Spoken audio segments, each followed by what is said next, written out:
রাহমা, আমরা সবাই বলি যে একটু রহম করেন, আল্লাহর রহমত, আল্লাহ যেন আপনাদেরকে রহমত করেন। আজকে আলোচনার বিষয় অত্যন্ত গুরুত্বপূর্ণ, রাহমাতুল্লাহি আসবাবুহা ওয়া আসারিহা, অর্থাৎ আল্লাহ সুবহানাহু ওয়া তাআলার রহমত, দয়া, এটা আসলে কি?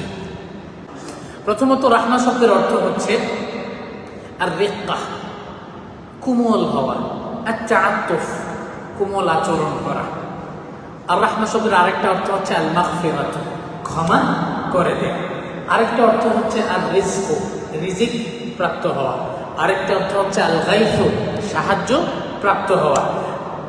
এবং আর রাহমা যখন শব্দটা মানুষের সাথে ইউজ করা হয় তখন এর অর্থ হচ্ছে কোমল আচরণ করা, সুন্দর ব্যবহার করা, মানুষকে কষ্ট না দেয়া।